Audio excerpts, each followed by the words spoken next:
안녕하십니까, 홍철기입니다. 오늘은 2025년 6월 18일이고요. 오후 뉴스 시작하도록 하겠습니다.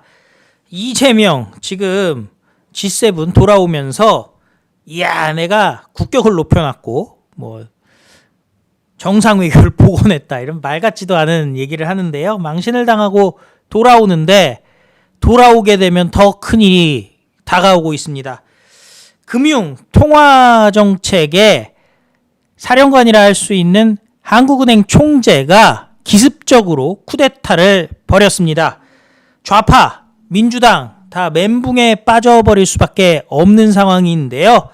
자, MBA 측근 출신으로 주류경제학자 이창용 한국은행 총재가 오늘 선택적 지원을 해야 된다. 보편적 지원은 안 된다.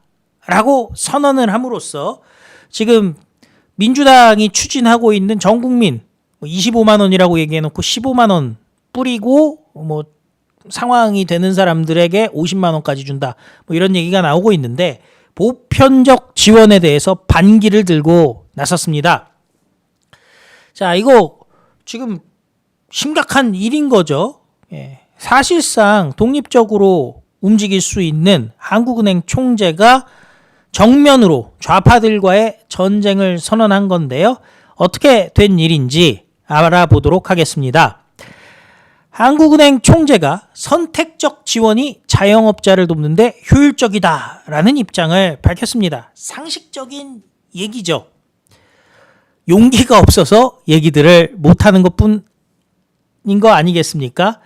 그리고 수도권 부동산 공급 문제, 그러니까 이재명 앞뒤 없이 공급 폭탄 얘기를 했는데 소위 말하는 지방의 건설업자들 같은 경우는 지방에서도 공급량 늘리고 싶지 않겠습니까? 여러분들 아시지만은 지금 수도권 집중 때문에 수도권 주택 공급을 통해서 주택 가격을 안정시켜야 되는 거지, 이 지방에다가 공급 폭탄을 해버리면은 유령 도시 생길 수도 있는 거죠. 근본적인 해결책이 있어야 되는 겁니다. 자, 이창용 한국은행 총재, 재정 효율성 측면에서 볼 때 선택적 지원이 보편적 지원보다 어려운 자영업자와 영세 사업자를 돕는데 효율적이다라고 얘기를 했습니다. 그러면서 기자들의 질문에 대해 이렇게 답했는데요. 당정의 추가 경정 예산안을 내용을 보지 못해서 그에 대해 평가하기는 어렵다. 보지도 않았는데 기본적으로 내가 볼 필요도 없고 볼 생각도 없지만 중요한 거는 선택적 지원이 옳은 것이지 보편적 지원했다가는 나라 들어먹는다라고 얘기를 한 거죠. 자, 성장에 미치는 영향 추경하면 어떻겠느냐 이렇게 얘기를 했는데 일단 추경 내용을 보고 7월에 말씀드리겠습니다 라고 얘기를 했고요. 최근 수도권 주택가격이 올라가는 것은 기대 심리가 작용하기 때문이라면서 구체적인 부동산 공급안이 수도권 내에서 나와야 된다라고 얘기했습니다. 금리가 인하 추세에 있고 몇 년 동안 공급이 부족할 것이라는 여러 기대가 작용하고 있다면서 기대를 잘 관리하는 것이 무엇보다 중요하다라고 지적했습니다. 한국은행은 경기를 보고 금리를 결정하겠지만 과도하게 유동성을 공급함으로써 기대 심리를 증폭시키는 잘못을 범해서는 안 된다라고 얘기하면서 결국에는 이제 금리 갖고서는 부동산 공급 문제, 입주 문제를 해결해야 된다, 이런 식의 얘기들에 대해서 이 기대 심리를 증폭시켜서는 안 된다라고 얘기했죠. 근데 근본적인 해법이 필요하다. 수도권으로 젊은 사람들이 몰려오는 유인 요인을 어떻게 낮출지. 지금 지방에서는 젊은 사람들이 일자리 문제, 그 다음에 각종 인프라, 또 자녀들을 키우는 데 있어서 교육 문제, 이런 부분들이 있는 거 아니겠습니까? 그래서 수도권으로 젊은 사람들이 계속 몰려드는 유인 요인을 어떻게 낮출 것인지 그런 근본적인 고민이 있어야 된다라고 얘기했습니다. 그러니까 앞뒤 없이 그냥 주택 공급만 있으면은 해결되겠지. 핵심은 뭐겠어요? 수도권. 그리고 수도권 중에서도 서울의 주택 가격 아니겠습니까? 지금 주택 가격이 우리나라 보면은 계층을 형성하고 있죠. 서울 강남.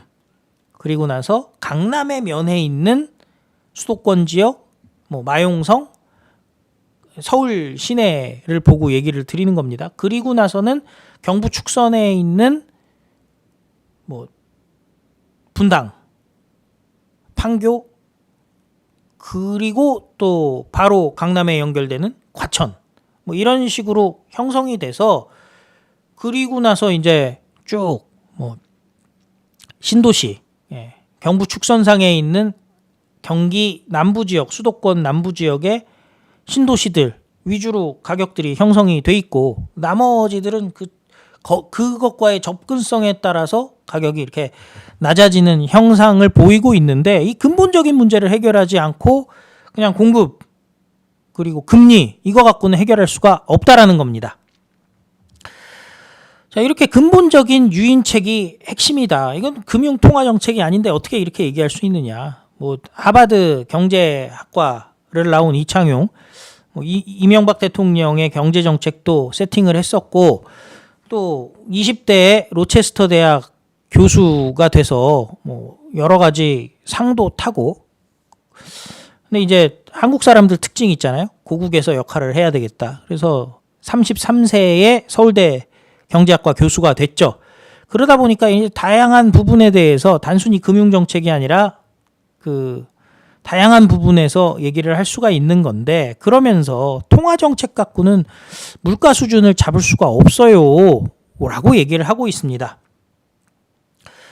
근데 여기서 또 중요한 게 있어요. 우리나라가 의식주 물가가 OECD 평균을 크게 웃돈다. 그래서 소비 제약이다. 그러니까 돈을 뿌려서는 안 된다는 거죠. 돈을 뿌리면 당연히 물가가 더 오르겠죠. 오히려 물가를 잡아야 된다라는 입장을 보이고 있는 겁니다.